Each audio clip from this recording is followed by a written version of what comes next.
बाबा। बाबा ओम शांति।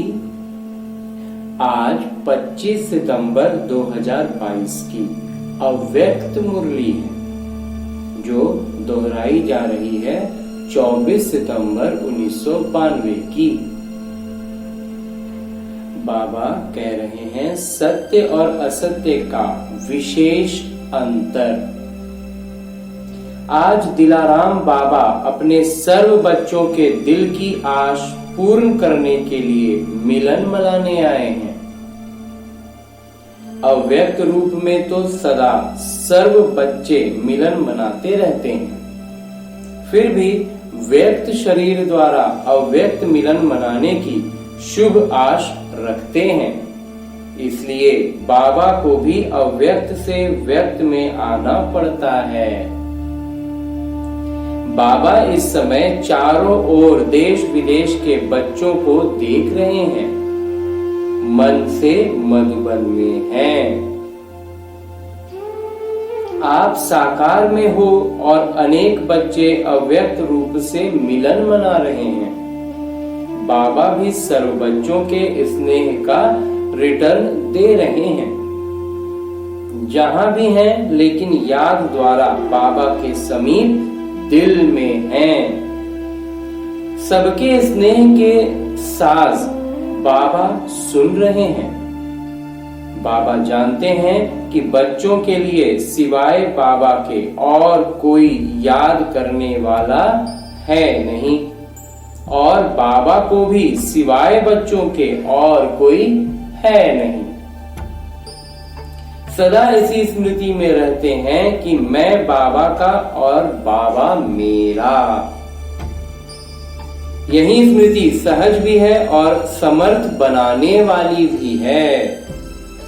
ऐसी स्मृति स्वरूप स्नेही बच्चा साकार में तो क्या, लेकिन स्वप्न में भी कभी असमर्थ हो नहीं सकता। असमर्थ होना अर्थात मेरा बाबा के बजाय कोई और मेरापन आता है। एक मेरा बाबा, यह है मिलन मनाना। अगर एक के बजाय दो मेरा हुआ तो क्या हो जाता है?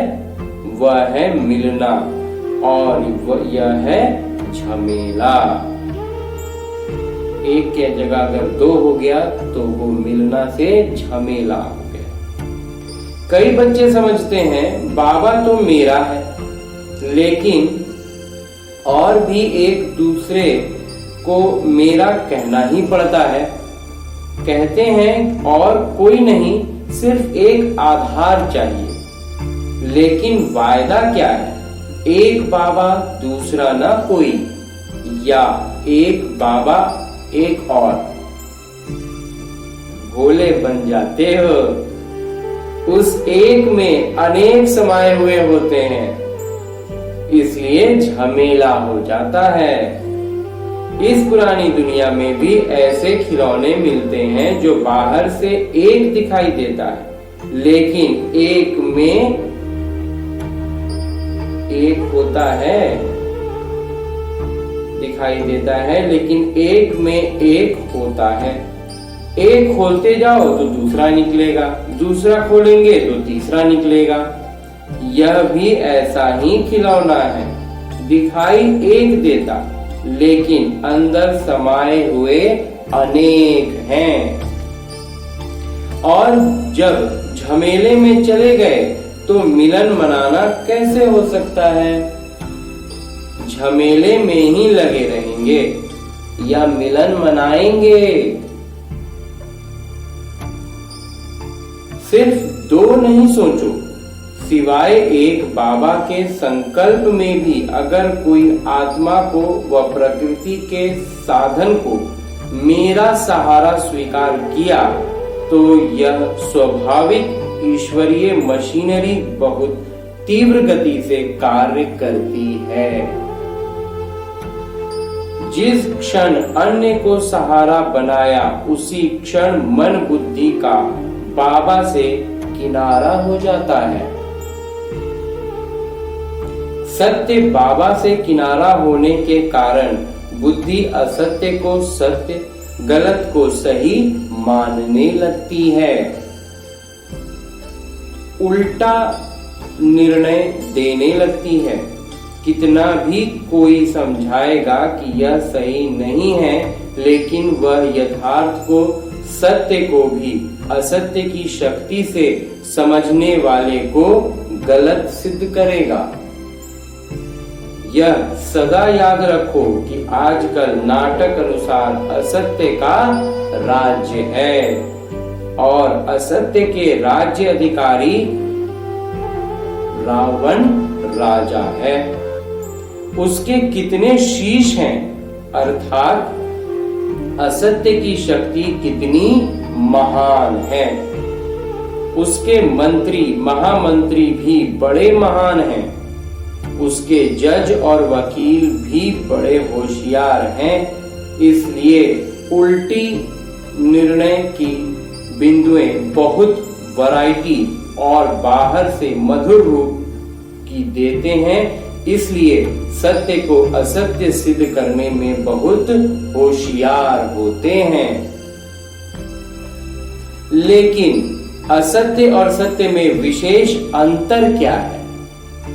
असत्य की जीत अल्पकाल की होती है, क्योंकि असत्य का राज्य ही अल्पकाल का है। सत्यता की हार अल्पकाल की और जीत सदाकाल की है। असत्य के अल्पकाल के विजयी उस समय खुश होते हैं, जितना थोड़ा समय खुशी मनाते वह अपने को सही साबित करते, तो समय आने पर असत्य के अल्पकाल का समय समाप्त होने पर जितनी असत्यता के वश मौज मनाई, उतना ही 100 गुना सत्यता की विजय प्रत्यक्ष होने पर पश्चाताप करना ही पड़ता है। क्योंकि बाबा से किनारा स्थूल में किनारा नहीं होता। स्थूल में तो स्वयं को ज्ञानी समझते हैं, लेकिन मन और बुद्धि से किनारा होता है। और बाबा से किनारा होना अर्थात सदा काल की सर्व प्राप्तियों के अधिकार से संपन्न के बजाय अधूरा अधिकार प्राप्त होता है। कई बच्चे समझते हैं कि असत्य के बल से असत्य के राज्य में विजय की खुशी व मौज इस समय तो मना लें। भविष्य किसने देखा? कौन देखेगा? हम भी भूल जाएंगे, सब भूल जाएंगे। लेकिन वह असत्य का निर्णय है। भविष्य वर्तमान की परछाई है। बिना वर्तमान के भविष्य नहीं बनता। असत्य के वशीभूत आत्मा वर्तमान समय भी अल्पकाल के सुख के नाम, मान, शान के सुखों के झूले में झूल सकती है और झूलती भी है, लेकिन अति इंद्रिय अविनाशी सुख के झूले में नहीं झूल सकती। अल्पकाल के शान, मान और नाम की मौज मना सकते हैं, लेकिन सर्व आत्माओं के दिल के स्नेह का, दिल की दुआओं का मान नहीं प्राप्त कर सकते। दिखावा मात्र मान पा सकते हैं, लेकिन दिल से मान नहीं पा सकते। अल्पकाल का शान मिलता है, लेकिन बाबा से सदा दिल तख्त नशीन का शान अनुभव नहीं कर सकते। असत्य के साथियों द्वारा नाम प्राप्त कर सकते हैं, नाम प्राप्त कर सकते हैं, लेकिन बाबा के दिल पर नाम नहीं प्राप्त कर सकते, क्योंकि बाबा से किनारा है। भविष्य की बात तो छोड़ो, वह तो समझ में है सबके, लेकिन वर्तमान सत्यता और असत्यता की प्राप्ति में कितना अंतर है। एक दूसरा मेरा बनाया अर्थात असत्य का सहारा लिया, कितना झमेला हुआ। कहने में तो कहेंगे और कुछ नहीं, सिर्फ कभी कभी थोड़ा सहारा चाहिए। लेकिन वायदा तोड़ना अर्थात झमेले में पड़ना, क्या ऐसा वायदा किया है? एक मेरा बाबा और कभी कभी दूसरा भी अलाउ है। यह लिखा था क्या? चाहे अल्पकाल के नाम मान शान का सहारा लो, चाहे व्यक्ति का लो, चाहे वैभव का लो, जब दूसरा ना कोई तो फिर दूसरा कहां से आया? यह असत्य के राज्य के झमेले में फंसाने की चतुराइयां हैं। जैसे बाबा कहते हैं ना, मैं जो हूं जैसा हूं वैसे मुझे क्रमशः जानते हैं। ऐसे असत्य के राज्य अधिकारी रावण को भी जो है जैसा है वैसे सदा नहीं जानते हो। कभी भूल जाते हो, कभी जानते हो। राज्य अधिकारी है तो वह ताकत कम होगी, चाहे झूठा हो चाहे सच्चा हो, लेकिन राज्य तो है ना। इसलिए अपने को जांच करो, दूसरे को नहीं, अपने को जांच करना है। आजकल दूसरों की जांच करने में सब होशियार हो गए हैं। बाबा कहते हैं अपने जांच करने वाले बनो और दूसरों का निर्माता बनो, निमित्त भाव और निर्माण भाव। लेकिन करते क्या हो? दूसरों का जांच करने वाला बन जाते हो और बातें बनाने में रचयिता बन जाते हो। बाबा रोज की हर एक बच्चे की कौन सी कहानियां सुनते हैं? बहुत बड़ा किताब है कहानियों का। तो अपने को जांच करो, दूसरे को जांच करने लगते हो तो लंबी कथाएं बन जाती हैं, और अपने को जांच करेंगे तो सब कथाएं समाप्त हो एक सत्य जीवन की कथा वास्तविकता में चलेगी। सभी कहते हैं बाबा आपसे बहुत प्यार है, सिर्फ कहते हो व करते भी हो। क्या कहेंगे? कभी कहते हो कभी करते हो। बाबा के प्यार का प्रत्यक्ष सबूत बाबा ने दे दिया। जो हो जैसे हो मेरे हो। लेकिन अभी बच्चों को सबूत देना है। क्या सबूत देना है? बाबा कहते हैं जो हो जैसे हो। क्या सबूत देना है? बाबा कहते हैं जो हो जैसे हो मेरे हो। और आप क्या कहेंगे? जो है वह सब आप हो। ऐसे नहीं, थोड़ा थोड़ा और भी है। बाबा से प्यार है, लेकिन कभी कभी असत्य के राज्य के प्रभाव में आ जाते हैं। अच्छा, चारों ओर के यथार्थ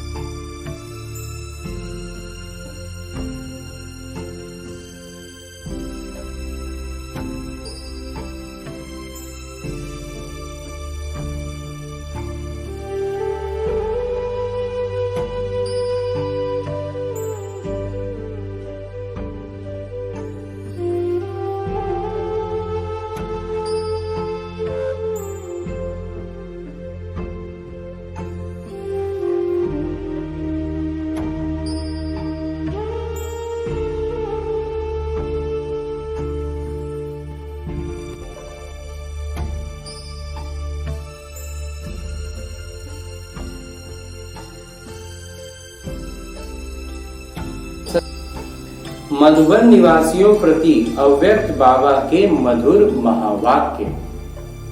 मधुबन निवासियों को कितने प्रत्यक्ष फल मिलते हैं? मधुबन की विशेषता क्या है जो और कहीं नहीं मिलती? श्रेष्ठ कर्म भूमि पर रहने वाले सदा बाबा का अनुसरण करते हैं। मधुबन की श्रेष्ठता तो यह है कि ब्रह्मा बाबा की विशेष कर्म भूमि है।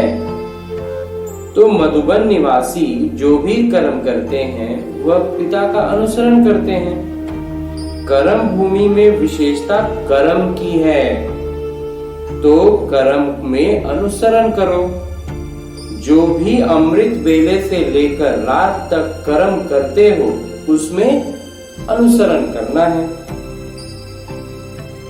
कर्म भूमि की विशेषता कर्म की है। मधुबन निवासियों को और अतिरिक्त कर्म भूमि को याद का बल है। वह कर्म में दिखाई देता है, वह देना है। क्या कहेंगे? कर्म में दिखाई देता है या भी देना बाकी है? आप अपने में देखते हो, एक एक कदम सामने लाओ।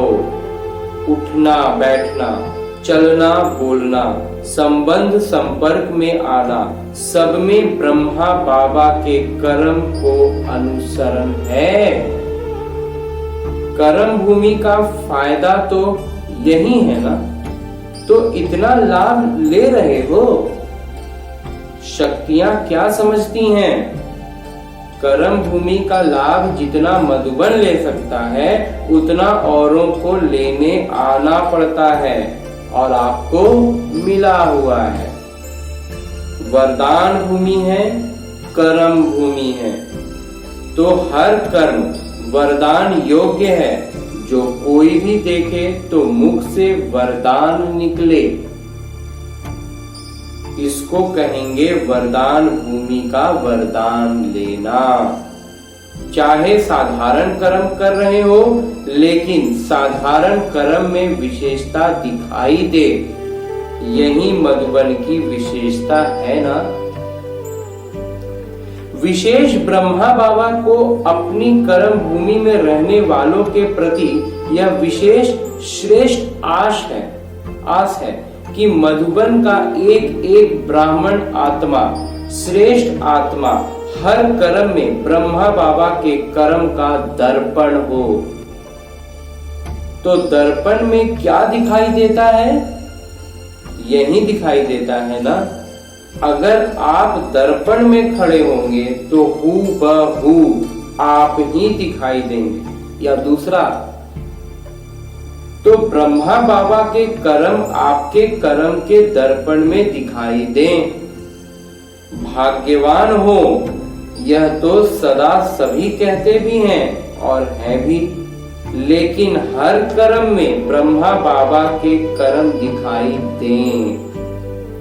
यह सर्टिफिकेट कौन लेगा और कब लेंगे? लेना तो है ना, या ले लिया है? जिसने यह सर्टिफिकेट ले लिया है कि हर कर्म में ब्रह्मा बाबा के कर्म दिखाई दे रहे हैं, उनका बोल ब्रह्मा का बोल समान। उठना बैठना, देखना चलना सब समान। ऐसा सर्टिफिकेट लिया है? जिसको लेना है वो हाथ उठाओ। यह भी अच्छा है, कहने से पहले करके दिखाओ, लेकिन यह लक्ष्य रखो कि हर कर्म बाबा समान हो। ब्रह्मा बाबा को अनुसरण करना तो सहज है ना। निराकारी बनना अर्थात सदा निराकारी स्थिति में स्थित होना, उसके बजाय कर्म में अनुसरण करना उससे सहज है। तो ब्रह्मा बाबा तो सहज काम दे रहे हैं, मुश्किल नहीं। तो सभी लक्ष्य रखो कि मधुबन में जहां देखें, जिसको देखें, ब्रह्मा बाबा के कर्म दिखाई दें। कर्म में सर्वव्यापी ब्रह्मा कर सकते हो, जहां देखें ब्रह्मा समान हो सकता है ना। मधुबन की महिमा अर्थात मधुबन निवासियों की महिमा, मधुबन की दीवारों की महिमा नहीं, मधुबन निवासियों की महिमा है। मधुबन की महिमा चारों ओर से रोज सुनते हो ना। मधुबन निवासियों की महिमा जो होती है वह किसकी है? आप सबकी है ना। नशा तो रहता है कि हम मधुबन निवासी हैं। जैसे यह नशा है वैसे यह नशा भी प्रत्यक्ष दिखाई दे कि यह ब्रह्मा बाबा के समान अनुसरण करने वाले हैं। अच्छा, सभी संतुष्ट हो? कुछ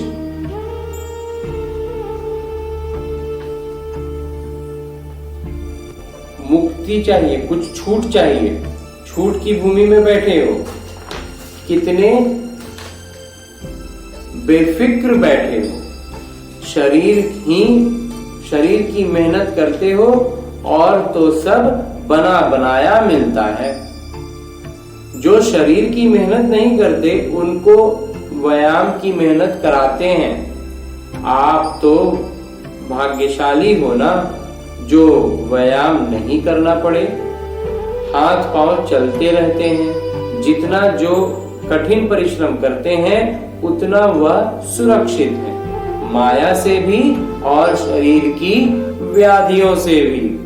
बुद्धि तो व्यस्त रहती है ना, और फालतू तो कुछ नहीं चलेगा। तो जो सदा व्यस्त रहते हैं वे बहुत भाग्यशाली हैं। इसलिए अपने को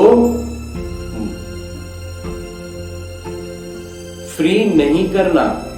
चलो बहुत समय कर लिया, अब फ्री हो जाएं। व्यस्त रहना खुशनसीबी की निशानी है। खुशनसीब हो ना, अपने को सदा व्यस्त रखना।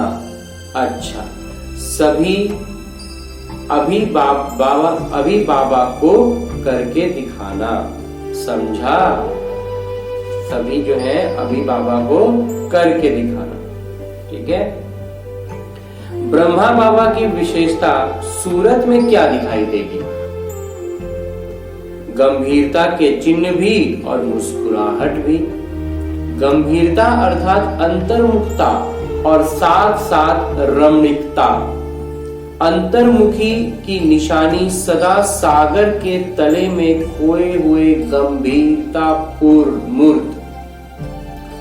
सागर के तले में खोए हुए गंभीर मूर्त। मनन चिंतन करने वाला चेहरा और फिर रमणीक अर्थात मुस्कुराता हुआ चेहरा। तो दोनों ही लक्षण सूरत में देखे ना। ऐसी आपकी सूरत भी ब्रह्मा बाबा के बिल्कुल सटीक स्वरूप हो। सूरत और सीरत से ब्रह्मा बाबा दिखाई दें, क्योंकि ब्रह्मा बाबा का सेवा स्थान कर्म भूमि तो मधुबन है ना। तो इस भूमि के रहने वालों द्वारा ही वही कर्म सेवा प्रत्यक्ष होनी चाहिए। इसी आशा के दीपक को सदा जगाओ। ब्रह्मा बाबा की आप बच्चों के प्रति यही आस है। अब ऐसी दीपावली मनाओ। बाबा की इस एक आस का दीपक जगाओ। और जब हर एक यह दीपक जगाएगा तो दीपमाला तो हो ही जाएगी ना। दीपमाला में भी देखो, अगर बीच में एक दो दीपक बुझे हो तो अच्छा लगेगा। अगर बीच बीच में एक दो दीपक भी टिमटिमाता है तो अच्छा नहीं लगता। इसलिए सर्व जगे हुए दीपकों की माला। मधुबन निवासी सब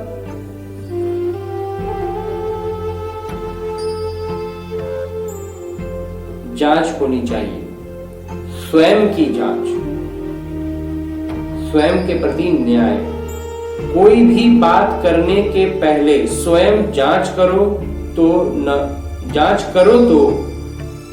स्वयं का समय जाएगा और न दूसरों का। मधुबन तो शांति धाम है। मन की भी शांति, मुख की भी शांति। तो मधुबन शांति धाम से शांति की किरणें फैलेंगी। आप शांति धाम वालों से सभी शांति की शिक्षा मांगते हैं, क्योंकि वे स्वयं ही स्वयं से तंग हो रहे हैं। विनाशकारियों के पास अभी तक आपके शांति की किरणें पहुंचती नहीं हैं, इसलिए कश्मकश में हैं, कभी शांत कभी अशांत। तो उन्हों को शांत करने के लिए शांति धाम से शांति की किरणें जानी चाहिए। तब उन्हों की बुद्धि में एक ही फाइनल फैसला होगा, खत्म करेंगे और शांत हो शांति धाम में चले जाएंगे। तो ऐसे भिखारियों को अब महादानी बन महादान व वरदान देने वाले बनो। बाबा तो सदा समझते हैं कि मधुबन वाले विश्व को बाबा के समीप लाने वाले समीप रत्न हैं। तो अब ऐसे सबूत दिखाओ। अब ब्रह्मा बाबा समान सब कॉपियां तैयार हो जाएंगी, तब बेहद क्या बारूद चलेगा, पटाखे छूटेंगे और ताजपोशी होगी। तो अब यह तिथि निश्चित करो, जब आप सब ब्रह्मा बाबा के बिल्कुल फोटोकॉपी होंगे, तब ही यह तिथि निश्चित आएगी। मधुबन निवासी जो चाहें वो कर सकते हैं। अच्छा, तो अभी सब क्या सोच रहे हो? बाबा के पास मन के संकल्पों की भी कैमरा नहीं, लेकिन हर एक के मन में क्या चलता है वह भी बाबा स्पष्ट देख सकते हैं। विज्ञान वाले तो अभी तक कोशिश ही कर रहे हैं कि ऐसे कैमरा निकालें जो अंदर के संकल्पों की रेखाएं मालूम हो जाए। वे बेचारे मेहनत बहुत कर रहे हैं। यह सब इजाद करते करते रह जाएंगे और आप तैयार हुए साधन कार्य में लगाएंगे। अच्छा, आज बाबा वरदान दे रहे हैं। बाबा कहते हैं, परखने की शक्ति द्वारा कुसंग व व्यर्थ संग से बचने वाले शक्तिशाली आत्मा भव। परखने की शक्ति द्वारा कुसंग व व्यर्थ संग से बचने वाले शक्तिशाली आत्मा भव। कई बच्चे कुसंग अर्थात बुरे संग से तो बच जाते हैं, लेकिन व्यर्थ संग से प्रभावित हो जाते हैं, क्योंकि व्यर्थ बातें रमणीक और बाहर से आकर्षित करने वाली होती हैं। इसलिए बाबा की शिक्षा है, न व्यर्थ सुनो, न व्यर्थ बोलो और न व्यर्थ करो, और न व्यर्थ देखो और न व्यर्थ सोचो। ऐसे शक्तिशाली बनो तो बाबा के सिवाय और कोई भी संग का रंग प्रभावित न करे। परखने की शक्ति द्वारा खराब व व्यर्थ संग को पहले से ही परख कर परिवर्तन कर दो, तब कहेंगे शक्तिशाली आत्मा। स्लोगन है, सदा हल्केपन का अनुभव करना है तो बालक और मालिक